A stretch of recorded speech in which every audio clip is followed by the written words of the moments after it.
పాటికి వచ్చేయాలి.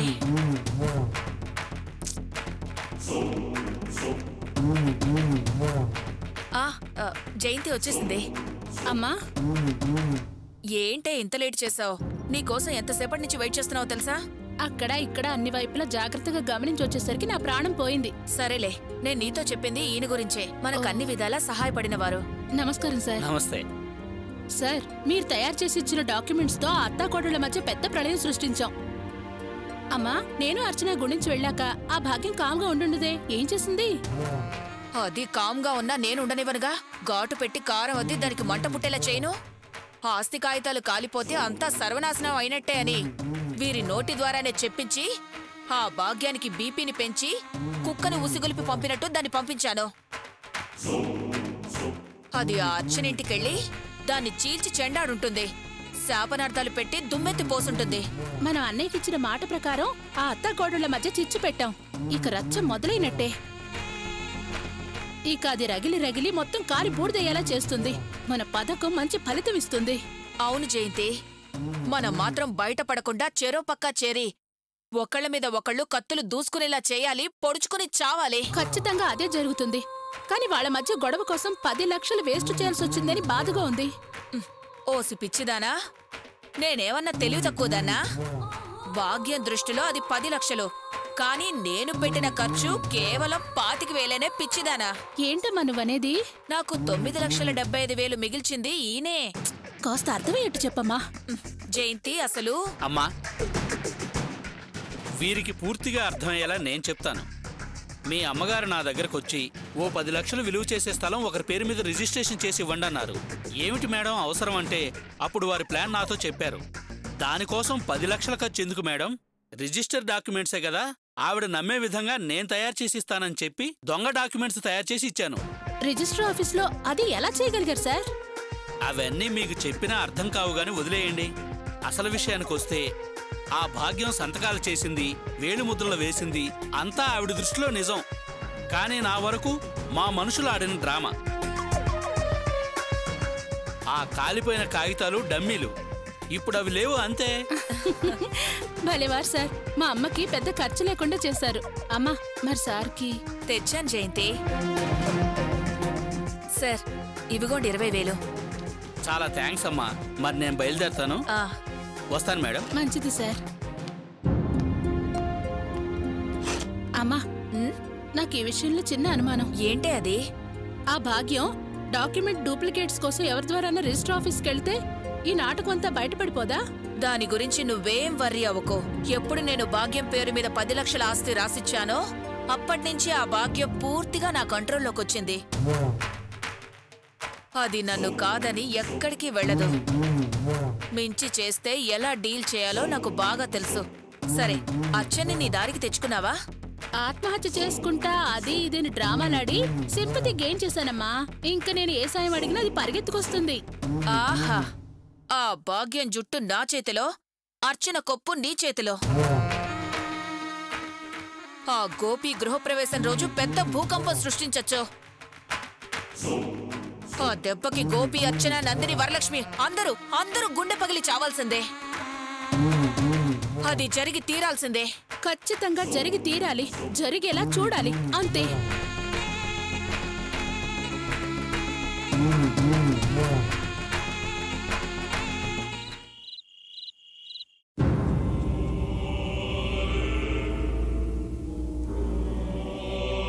ఇదిగో అక్క, నీ పేరున డాక్యుమెంట్స్. ఇక నుంచి ఈ ఆస్తి నీ సొంతం.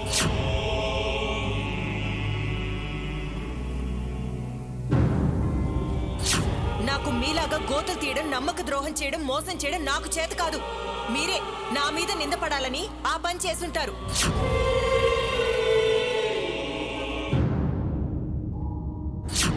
ఈ అరుపులు, కేకలు, శాపనార్థాలు భరించలేక మీతో వేగలేకే కదా మేము పక్కకొచ్చి ఇలా సంతోషంగా బతుకుతున్నాం. మళ్ళీ ఇక్కడికొచ్చి గొడవ చేయకు, వెళ్ళిపో.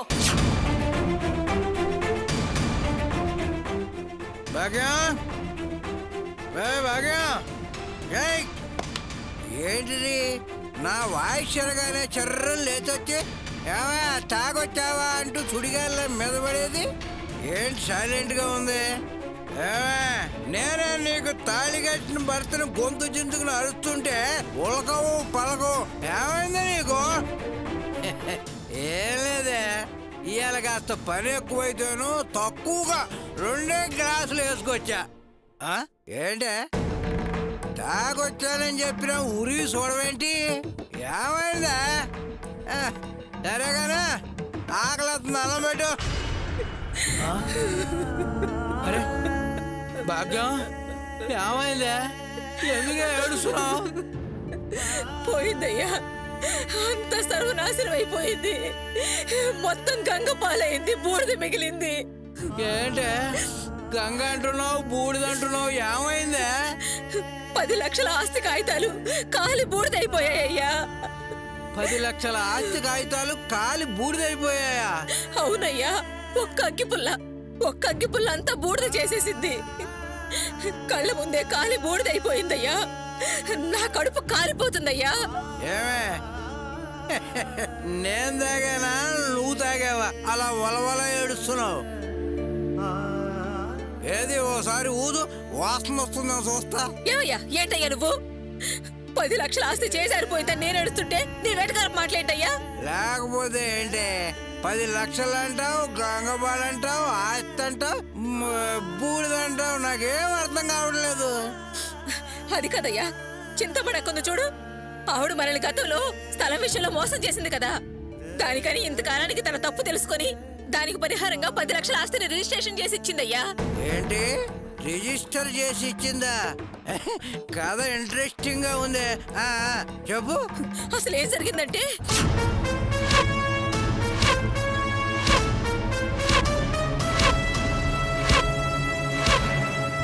అదయ్యా జరిగింది. ఏంటి కొత్త కథ చెబుతున్నావు? చింతామణి అప్పనంగా 10 లక్షల ఆస్తి నీకు రిజిస్టర్ చేసి ఇచ్చిందా? నువ్వు ఆ కాగితాలు పట్టుకుని గుడికి వెళ్తే అక్కడ అర్చన వాటిని కాల్చి బూడి చేసిందా? అవునయ్యా.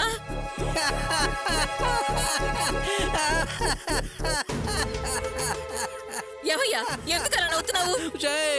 అసలు ఆ చింతామణి పెద్ద నక్క చుట్టూది. ఎందుకయ్యా అలా అంటావు? లేకపోతే ఏంటే, నీ మొగుడు తాగుబోతే ఎదవా, ఆడికి ఒక చిన్న అబద్ధం చెప్పు, ఆడిని నమ్మేస్తాడు అని అది నీకు చెప్పింది. నువ్వు ఏడుస్తూ నాకు చెప్పి నన్ను నమ్మించాలని చూస్తున్నావు, అంతేగా? నీ మత్తు మాటలు ఆపవయ్యా. నేను చెప్పేదంతా నిజమేనయ్యా. 10 లక్షల ఆస్తి పోయింది, అందుకే నేను బాధపడుతూ కూర్చున్నాను. నువ్వేమో నా మాట నమ్మట్లేదు. నువ్వు పొంతం లేని మాటలు మాట్లాడితే నన్ను ఎలా నమ్మమంటావే? అబద్ధం చెప్పినా కొంచెం అతికేటట్టు ఉండాలి. సరే, నువ్వు చెప్పింది నిజమే అనుకుందాం. నీ చేతికి 10 లక్షల ఆస్తి వచ్చింది, అది కాలిపోయింది అంటే దాని అర్థం ఏంటి? మన కష్టార్జితమే మనకు మిగులుతుంది, అప్పనంగా వచ్చింది అలా అయిపోతుందనే కదా అర్థం. ఇదిగో, నువ్వు నా కోళ్ళ మీద కథలల్లి నిందలు వేస్తే నా బొందులో ప్రాణం ఉండంగా నమ్మనగాక నమ్మను. ఏంటయ్యా, అక్క ఆస్తి ఇచ్చిందంటే నమ్మవు, ఆ కాగితాలు నీ కోడలు కాల్ చేసింది అన్నా నమ్మవు, అంతేగా? అవునే, నా కోడలు ఎన్నటికీ అలా చేయదు. నువ్వు చెప్పేదంతా పచ్చి అబద్ధం. ఒకవేళ ఆ చిత్రాంగి చింతామణి నీకు 10 లక్షల ఆస్తి రిజిస్ట్రేషన్ చేసి ఉంటే ఈ కాల్ చేసిన పని కూడా అదే చేసి ఉంటుంది. ఎందుకంటే మీ ఇద్దరు ఒక గూటి పక్షులేగా. నువ్వేమో ఇసుక తక్కిడా, అది పేడ తక్కిడా. నాన్న, అమ్మనెందుకు అనవసరంగా తిడుతున్నావు? ఏంట్రోయ్, వచ్చి రాగానే నా మీద పడుతున్నావు? అసలు ఇక్కడ ఏం జరుగుతుందో, దేని గురించి మాట్లాడుతున్నావు నీకు తెలుసా? నాన్న, మీరిద్దరు ఎంతసేపు మాట్లాడుకుంటుందో నేను బయట నుంచి వింటున్నాను. పాపం అమ్మ 10 లక్షల ఆస్తి పోయిందని బాధపడుతూ ఉంటే ఓదార్చడం మానేసి వెక్కిరించే మాటలు మాట్లాడతావే? నువ్వు ఈ జన్మకు 10 లక్షలు సంపాదించగలవా? అమ్మను వెతుక్కుంటూ వచ్చిన అదృష్టం చేజారిపోయింది. ఎంత బాధ ఉంటుందో నీకేం తెలుసు? అవునవును, ఇది ఒక అదృష్ట దేవత. దీన్ని వెతుక్కుంటూ వచ్చిన సంపద చేజారిపోయింది. పారా పెద్ద చెప్పొచ్చా?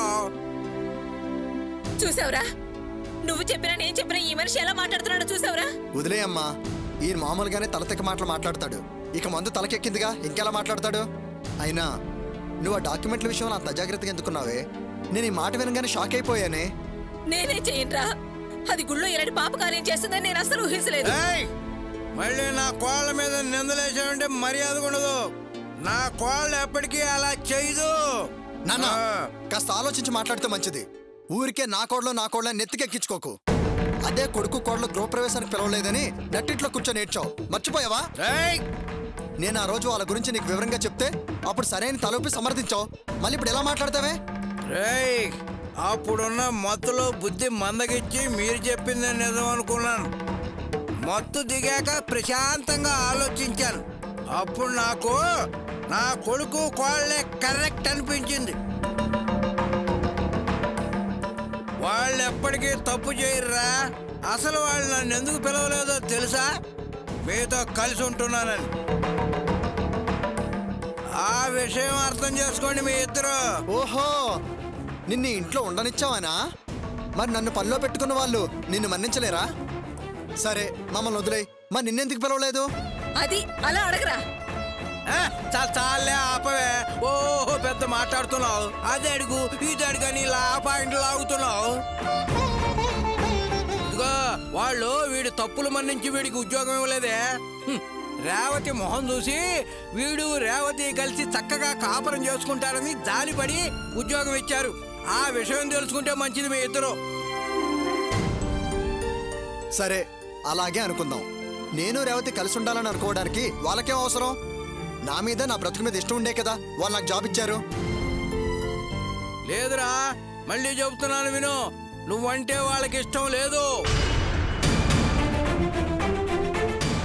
ఆ రేవతి నిన్ను నమ్మి నిన్ను పెళ్ళాడి నానా కష్టాలు పడుతోందని నువ్వు కాస్త మంచిగా మారి మంచి ఉద్యోగం చేసుకుంటే మీ ఇద్దరు జీవితంలో కలిసిమెలిసి ఉంటారని పైగా నందిని చెప్పడం వల్ల కాదనలేక నీకు ఉద్యోగం ఇచ్చాడురా. ఒరేయ్, గోపి అర్చన చాలా మంచివాళ్ళరా. వాళ్ళని ఎప్పుడూ తక్కువ చేసి మాట్లాడు.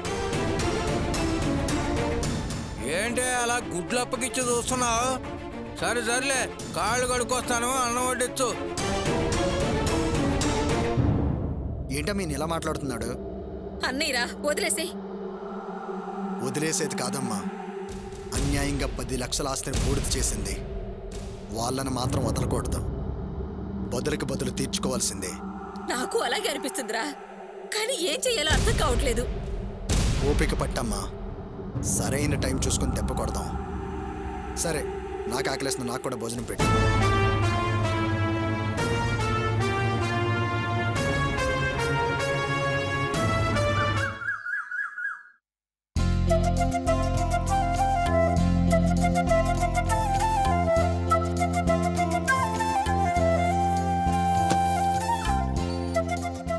May I come in madam?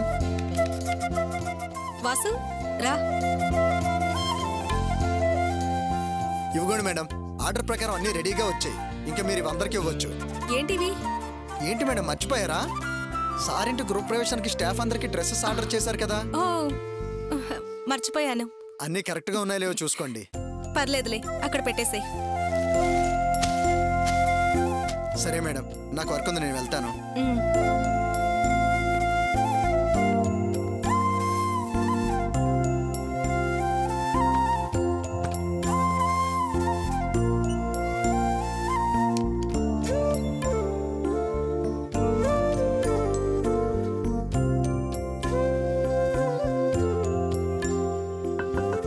Come in.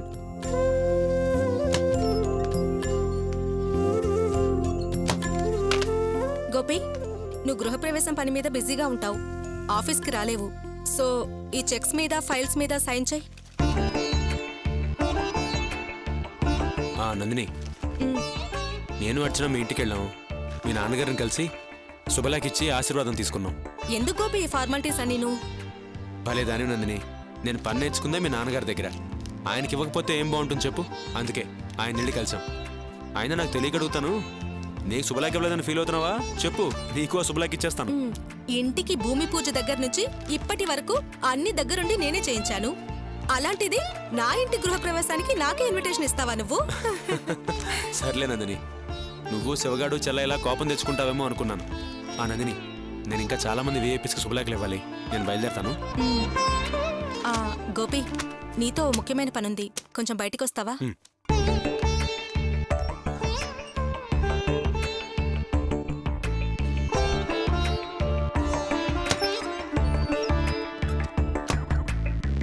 రా గోపి.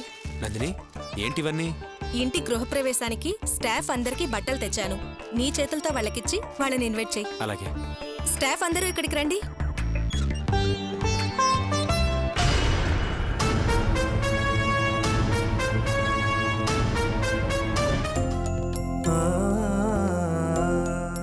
గోపి,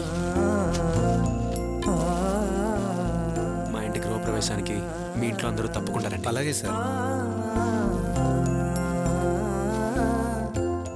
మా ఇంటి గృహప్రవేశానికి మీ ఇంట్లో అందరూ అలాగే సార్. మా ఇంటి గృహప్రవేశానికి ఇంట్లో అందరూ తప్పకుండా. సరే సార్.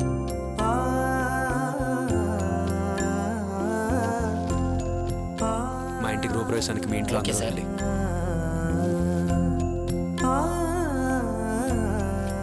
మీ ఇంట్లో అందరినీ తీసుకుని మా ఇంటి గృహప్రవేశానికి వస్తాం సార్. మీ ఇంట్లో అందరూ గృహప్రవేశానికి తప్పకుండా సార్. మా ఇంటి గృహప్రవేశానికి మీ ఇంట్లో అందరూ తప్పకుండా రండి. అలాగే సార్. నందిని, ఇంకో కవర్ మిగిలింది, ఎవరికి ఇవ్వాలి? వాసుకి ఇవ్వాలి గోపి.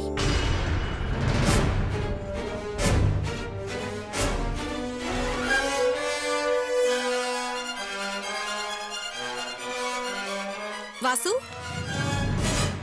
అక్కడ నిలబడి చూస్తావేంటి? వచ్చి డ్రెస్ తీసుకో. రా వాసు.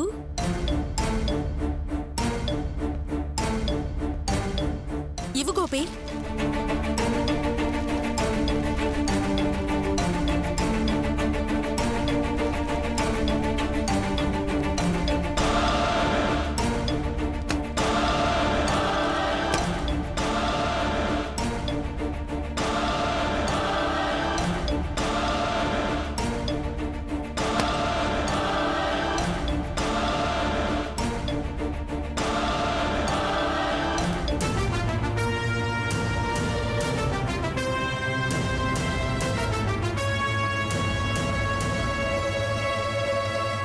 ఏంటి వాసు అక్కడే నిలబడ్డావు? రా, చెప్తున్నాను కదా, రా. పర్వాలేదండి. అయ్యో, రా వాసు.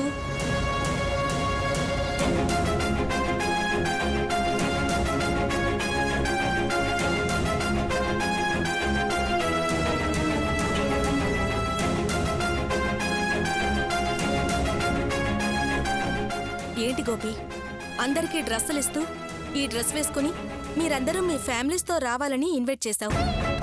కానీ వాసుతో ఏమీ అనకుండా, ఆహ్వానించకుండా అలా వచ్చేశావు. వాసుని కూడా కుటుంబ సమేతంగా రమ్మని పిలవ్వా? ఏంటి, ఎందుకు వెనక ముందు ఆడతావు? స్టాఫ్ అంతా ఈ మధ్య పరిచయమైన వాళ్ళు. వాళ్ళందరినీ అంత సంతోషంగా ఆహ్వానించావు. వాసు మీ తమ్ముడే కదా, పిలవడానికి అలా వెనక ముందు ఆడతావేంటి గోపి? వదిలేండి మేడం, ఆయన ఇబ్బంది పెట్టకండి. అసలు ఆయనకి ఇలాంటి పరిస్థితి రాకూడదనే నేను డ్రెస్ తీసుకోవడానికి రాలేదు. మీరు పిలిచేలా సందిగ్ధంలో పెట్టారు. వాసు, నువ్వు కాస్త సైలెంట్గా ఉంటావా? ఆఫీస్లో అందరినీ ఎలా పిలిచారో నిన్ను కూడా అలాగే పిలవాలి.